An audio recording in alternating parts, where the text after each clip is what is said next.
श्री कृष्ण कन्हैया लाल की जय।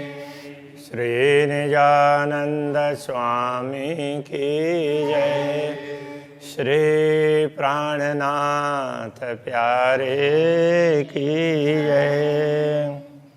खोला देखो एका इसको तो कई सुख अरस पारा सो सुख लेसी कर बेवरा जो होशी निस्बती होशियारा जो होशी निस्बती होशियार।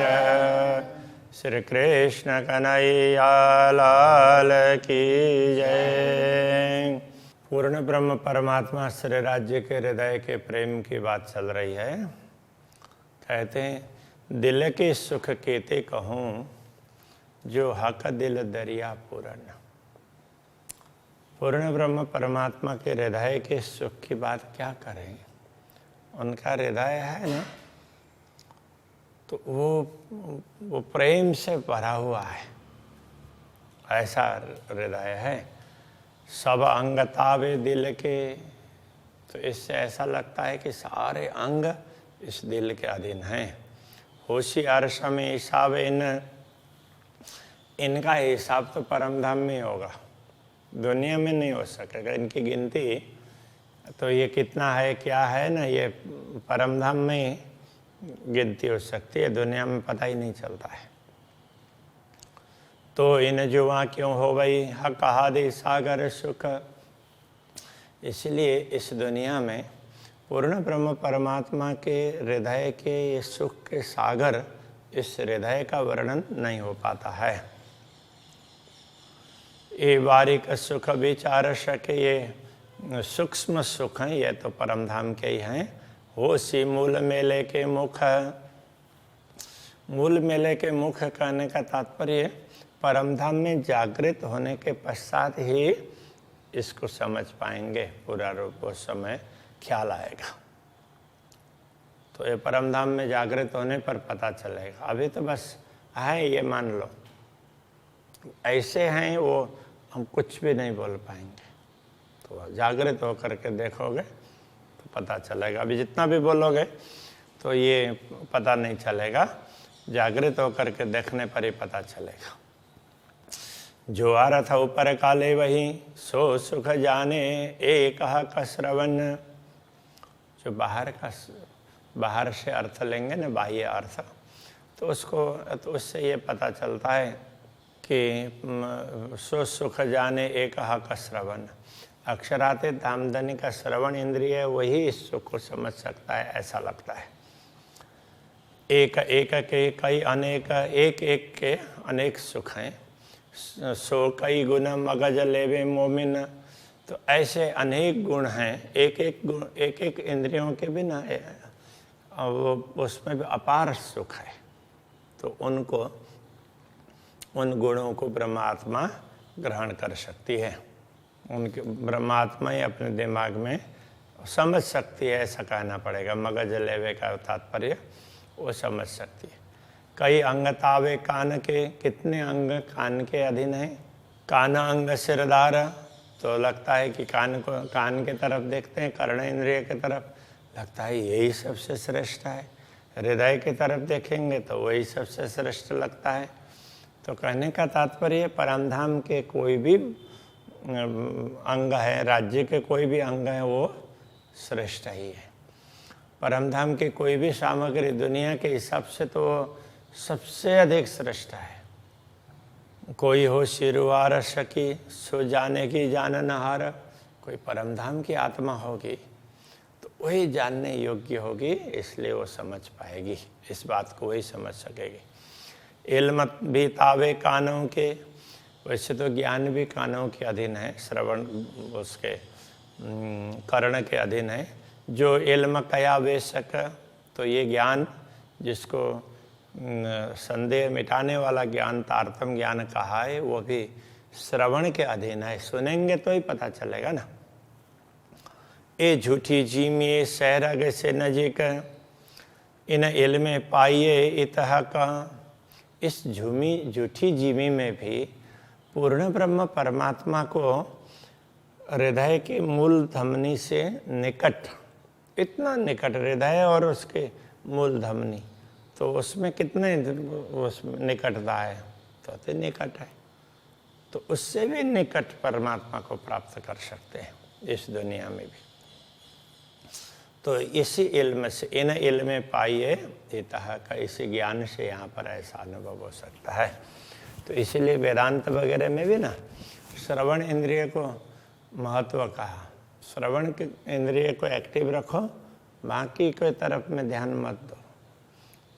तो श्रवण आदि व्यतिरिक्त विषय भी हो निवर्तनम ऐसे बोलेंगे, श्रवण आदि से अतिरिक्त विषयों से उसको मन को हटा देना चाहिए, केवल सुनने में लगाना चाहिए। कई गुण है कानन के, कान के गुण कई हैं। जाके तावे दिल का सम्मा, उनके अधीन, दिल भी तो उनके अधीन है। वो सुनते हैं तो अक्षराते धामधनी, तो ब्रह्मात्माओं की बातों को अपने दिल में लेते हैं और फिर उनको पूर्ण कर देते हैं। ये तो वर्णन करने का एक तरीका है। क्यों सिफत कहो इन दिल की, अब इस दिल की महिमा की क्या बात करें। जिन दिल तावे हुकुम, जिस दिल के अधीन हुकुम है उनका आदेश, तो आदेश दिल के अधीन है और दिल श्रवण के अधीन है, ऐसा कहना चाह रहे हैं। ये एक श्रवण के महत्व को बताने के लिए है। दुनिया के हिसाब से देखें तो दिल ही महत्वपूर्ण होता है, और परम धाम में तो किसी को छोटा तो बोल ही नहीं सकते, कोई छोटा होता ही नहीं है। हुकुम इल्म तावे, कान के हुकुम और इल्म दोनों ही कान के तावे हैं। मेहर दिल तावे, इसके मेहर कृपा और हृदय ये प्रेम के अधीन है। क्यों कहो इनसे आगे वचन, उससे आगे की बात तो क्या बताएं। कानों तावे भय सागर, ये सभी श्रवण के अधीन हैं। सुनते हैं तो हमारी बात सुनेंगे, अक्षराते धामधनी, तो हमें कुछ भी उत्तर देंगे, हमारे लिए कुछ करेंगे ना। तो वो कानों से नहीं सुनेंगे तो कैसे होगा। वैसे तो अक्षराते धामधनी तो दिल से भी सुनेंगे। परम धाम में तो क्या है, एक ही इंद्रिय है, उससे सब इंद्रियों का काम होता है। तो एक इंद्रिय में भी इतनी क्षमता होती है। इसलिए ये तो वर्णन के हिसाब से बता रहे हैं। तो ये सभी उसके, ये पूरा सागर ये श्रवण इंद्रिय के अंतर्गत आ गया। निकट न सके आशी कहा कि एक अंग से, इस प्रकार से ये बताया इसलिए कि किसी एक भी अंग का चिंतन करती है आत्मा, तो उससे वो बाहर निकल नहीं सकती। तीन अंग ताबे कई सागर, अरस रुएं पड़ी इनमें। उस एक ही अंग के अंतर्गत, उसके अधीन अनेक सागर हैं, सारे गुण उसी के अंदर आ जाते हैं। फिर उसमें से बाहर निकलने का तो कोई प्रश्न ही नहीं उठता है ना। इसीलिए वो एक में ही लगी रहती है। फिर राज्य चाहेंगे तो दूसरे में भेजेंगे, इस तरह से समझाया। जो सागर कहे तावे कान के, जितने सागर कान के अधीन हैं। तीन सागरों तावे कई सागर, उन सागरों के अधीन और कितने सागर हैं। एक सागर के अधीन अनेक सागर है, उनके अधीन अनेक सागर है। इस तरह से एक ही इंद्रिय हो, एक ही अंग हो, उसी के अंदर सहारा ही सुख मिल जाता है। तो फिर ब्रह्मात्मा को उससे से तृप्ति हो जाती है, तो दूसरे तरफ कहाँ दृष्टि जाएगी। तो जाती ही नहीं है, उनके हिसाब से तो नहीं जाती। किंतु अब राज्य को तो उनको सारे अंगों का अनुभव करवाना है ना, इसलिए वो उसके बाद में एक के बाद दूसरे का दर्शन करवाएंगे, दूसरे के बाद तीसरा के करवाएंगे। ये राज्य के ऊपर है। जो गुण देखो हाका एक अंग, याते रुव निकसे क्यों करा। इसलिए अक्षरातीत धामधनी की एक ही अंग के गुण देखने लग जाती है, तो आत्मा उसमें से निकल करके दूसरे अंग तक पहुंच नहीं पाती है। जो गुण मैं कहती हूँ, हका अंग गुण अपार, हमने तो एक गुण की बात कही है। श्री राज्य के अंगों में तो ऐसे अनंत गुण हैं, उनका कोई पारावारी नहीं है। अरस रूहें गिने गुण अंग के, परमधाम की आत्माएं उनके अंगों के गुण गिन सकती है। सो गुण आवे न क्यों सुमारा, तो उन गुणों का कोई पारावारी नहीं है, दुनिया में तो गिना नहीं जा सकता। और परमधाम में परमधाम के हिसाब से परमधाम की आत्माएं जागृत होने के पश्चात गिने तो उसके लिए कुछ कह नहीं सकते अभी, ऐसा कहना चाह रहे हैं। सुनो मोमिनो एक ए गुण, एक अंग ऊपर के कान। सुनो मोमिनो एक गुण ए गुण, हे आत्म ब्रह्मात्मा, इस एक गुण की बात आपको बताई नहीं यहाँ पर। वो एक उसको एक अंग ऊपर के काना, ऊपर से बताने के लिए आपको बाह्य एक श्रवण इंद्रिय की बात कही है, इसके गुण की बात कही है।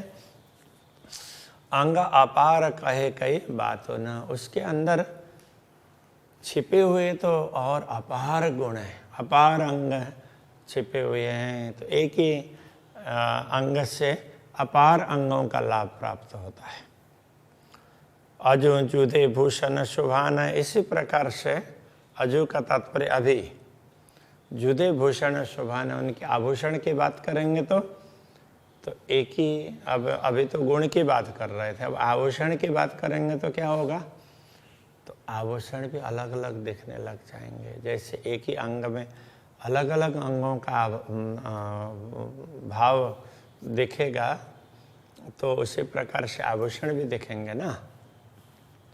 जैसी सेवा शोभा देखो साहेब की, तैसी कानों पहने भूषण। अब वो बता रहे हैं कि जैसी शोभा देखो साहेब की, अक्षरातीत धामधनी की जैसी शोभा देखने की इच्छा होती है ब्रह्मात्मा को, तो उनके कर्ण में उसी प्रकार के आभूषण दिखाई देते हैं।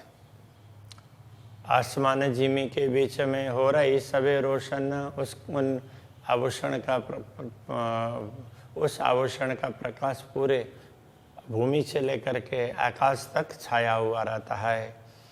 एक अंग में कई खूबियाँ, इस प्रकार एक एक अंग में कई खूबियाँ हैं। सो एक खूबी कही न जाए, उनमें से एक विशेषता का भी वर्णन नहीं हो सकता।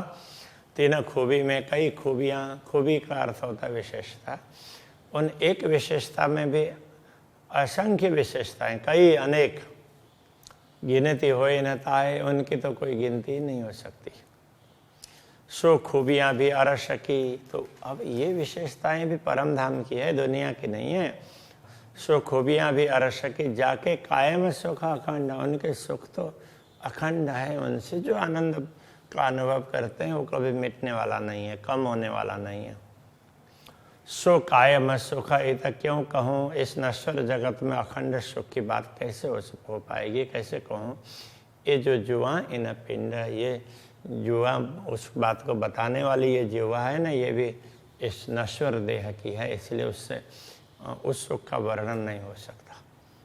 क्यों वर्णन अरस अंग को इस प्रकार परमधाम के अंगों का वर्णन कैसे करें, वो संभव नहीं है। एक अंग में अनेक रंग, एक एक अंग में अनेक रंग हैं, कहने का तात्पर्य अनेक विशेषता है। जो देखो ताकि एक रंग को, उनमें से एक रंग, एक विशेषता को देखेंगे तो तीन रंग रंग कई तरंग, उनमें एक में भी अलग अलग विशेषताओं के अलग अलग रंग की तरंगें दिखाई देने लग जाएगी। सो एक तरंग ना कह सको, उनमें से एक तरंग की भी बात करने लग जाएं तो वो भी बता नहीं पाएंगे। एक तरंग कई किरण, उस एक तरंग में भी अनेक प्रकाश अनेक किरणें निकलती है उसमें से। जो देखो एक किरण को, उस एक किरण को देखने लग जाएंगे तो पार न पाऊँ गुण तीन, तो उसकी भी विशेषता, या गुण कहने से विशेषता, उसके गुणों का भी पार नहीं पा सकते। उसमें भी एक में भी अब एक में भी कई किरणें दिखाई देगी और उसमें कई तरंगें दिखाई देगी, इसलिए उसका कोई पारावार नहीं है। ये नमूना देता हूँ, ये तो एक उदाहरण दे रहे हैं। सो रूहें जाने जो सिफत करत, जो आत्माएं हैं इस विशेषता को समझती है, तो वो इस बात को समझ जाएंगी। यथार्थ शब्द न पहुँचे, यथार्थ बात है, उसको उसके लिए दुनिया के शब्द नहीं पहुँच सकते। तो जुआ पहुँचे क्यों हक से पता। इसलिए ये जिह्वा पूर्ण ब्रह्म परमात्मा की महिमा के गायन करने में कैसे समर्थ होगी, और पहुँच ही नहीं पाती। जो कबो कानों ना सुनी, जो कभी कानों से सुना ही नहीं है, सो सुन जीव गोते खाए, उसको सुन करके जीव है गोता खाने लग जाता है। ऐसी बातें अभी तक सुनाई नहीं दी थी ना, अब थोड़ी सुनी तो सुन करके उसी में खोने लग जाता है। दम ख्वाबी बानी बे वाहे दत्त की ये ख्वाबी दम है, वाहे दत्त की वाणी अद्वैत भूमिका के वचनों को सुन करके सुनते ही उड़ जाए, वो तो सुनते ही मिट जाएगा।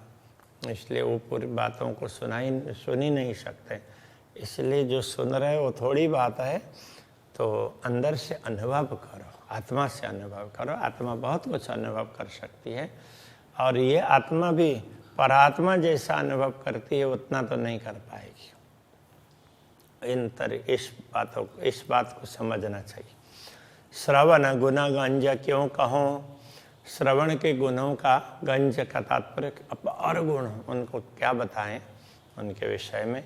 जाके तावे हुए कई गंज, उनके अधीन तो ऐसे अपार गंज है, ऐसे अपार गुण हैं। इन गंजों गुण सुख सो जानही, इन अपार सुखों का, अपार गुणों का सुख तो वही समझ सकते हैं जिन बकाह का समझ है, जिनको पूर्ण ब्रह्म परमात्मा की समझ है। पूर्ण ब्रह्म को जो समझते होंगे वो उनके गुण को अवश्य समझेंगे। गुण एक अंग कहो न जावही, इसलिए उनके एक अंग के गुणों का भी वर्णन नहीं हो सकता है। जो देखो दिलधारा, यदि इसको आप हृदय पूर्वक विचार करेंगे तो पता चलेगा। तो गंज आलेखे अपार के, अब ऐसे तो अपार विशेषताएं, असंख्य विशेषताएं हैं। सुख कहूँ क्यों करा, तो उसमें से प्राप्त सुख, उसका क्या वर्णन करें, वर्णन ही नहीं हो सकता है। जब देखो गुण श्रवणा, इन गुणों को जब श्रवण गुणों को देखते हैं, जानो कोई नहीं इन सरवर, इसलिए उसके समान दूसरे तो है ही नहीं ऐसा लगता है, क्योंकि उसका कोई पारावार नहीं है ना। इसलिए तो हम तो उतने तक ही समझते हैं, उस समय दूसरे का ख्याल ही नहीं आता है। सहुर करो एक गुण सुख, एक गुण के सुख पर जरा विचार करो, उसको समझ लो, तो जाए निकस उम्र, तो पूरी उम्र बीत जाएगी उसको समझने जाएंगे, तो फिर तब भी पूरा नहीं होगा। ताथे सुख और अंगों के, इसलिए और अंगों का सुख सो भी लिए दिल चाहे, लगता है कि दिल को उस और भी तो सुख मिलना चाहिए, इसलिए इतना ही वर्णन करते हैं। ये तो एक वर्णन की शैली है। देखो पूरी उम्र बीत जाएगी तो भी बता नहीं पाएंगे, तो इसलिए अब इतना ही बताते हैं। अब और सुख के तरफ जाते हैं। ना तो श्रवण तावे कई गंज हुई, अन्यथा मात्र एक श्रवण इंद्रिय के अधीन भी ऐसे अपार सुख हैं। ताको एक गुण दिल न समाए, उनका एक गुण भी हृदय में समा नहीं पाता है। ये सुख बिना हिसाब के न जाने मोमिन दिला रस, तो ये सुख हैं हिसाब बिना के असंख्य हैं, और जो जिनका हृदय परम धाम है ऐसी ब्रह्मात्माएं समझ सकती हैं। ये रस जिन रूहों पिया सोई जाने रस अरस परस, तो जिन आत्माओं ने इस रस का आस्वादन किया है वही एक दूसरे को इसका गुण भी बताती है और उससे समझ भी पाती है। जो देखो सारी कुदरत सो भी इन श्रवण की बरकत, अब पूरा सामर्थ्य को देखें तो ये सारी सृष्टि है, ये सारी सृष्टि ये भी इन श्रवणों की विशेषता है। श्रवण इंद्रिय से ही ये सृष्टि हुई है, मतलब पूरी सृष्टि का मूल कारण इतना ही है। जो विचार करो इन तरफ को तो देखो सब में यही सिफत, तो इस पर विचार करोगे तो लगेगा सब में इसी प्रकार की विशेषता है, सब गुणों में। इस पर विचार करेंगे तो पता चलेगा। जो सौर कीजिए आका सिफत है, अक्षरातीत आमदनी की महिमा पर विचार करेंगे तो ये तो हक वका श्रवण, ये तो मात्र श्री राज्य के श्रवण इंद्रिय की विशेषता बताई है। ये सुख क्यों आवे सुमार में, उसका भी कोई पारावार नहीं है। कछो लिया दिल अरस मोमिन, तो ब्रह्मात्माओं ने अपने दिल में उसका थोड़ा सा अंश धारण किया है, उसका पारावार ही नहीं है। जेता सहूर जो कीजिए, जितना सहूर करते रहेंगे समझते जाएंगे, सब सिफतें सिफत बढ़ता, एक के बाद दूसरे वो गुण की महिमा बढ़ती जाती है, बढ़ती जाएगी। जो कभी आई बोए इश्क, उसमें से थोड़ी सी भी सुगंध प्राप्त होगी तो जो मुख न हरफ कड़ता, तो फिर इस मुंह से कोई शब्द बोले नहीं जाएंगे बस। तो प्रेम में रसमगन भई सो क्या गावे, ऐसा हो जाएगा। कहूँ हुक्म महामत मोमिनो, महामती कहते हैं हे ब्रह्म आत्माओं, श्री राज्य के आदेश से ही कह रहे हैं। क्यों कहे जाए गुण कानन, कान श्रवण इंद्रिय के गुण बताए जा सके ऐसे नहीं है। जाके तावे कई गंज सागर, उसके अधीन तो अनेकों सागर भरे पड़े हैं। इस सुख सह सके हर सके ताना, उस सुख को तो परम धाम की परात्मा ही उन सुखों को समझ सकती है, ग्रहण धारण कर सकती है, बाकी तो उनको धारण नहीं कर पाएंगे। तो इस तरह से वो विशेषता है, उसको समझना चाहिए। ये समझ बताइए। श्री कृष्ण कन्हैया लाल की जय।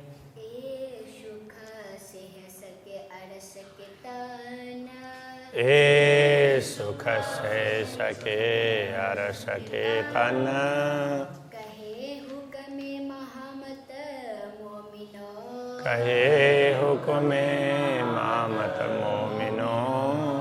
क्यों कहे जाए गुण कानन, क्यों कहे जाए गुण कानन। जाके ताबे कई गंज सागर, जाके तावे कई गंज सागर। ए सुख से सके अर सके तन, ए सुख से सके हर सके तन। ए सुख से सके अर सके तन, ए सुख से सके हर सके तन। कृष्ण कन्हैया लाल की जय, सद्गुरु महाराज की जय, श्री प्राणनाथ प्यारे की जय।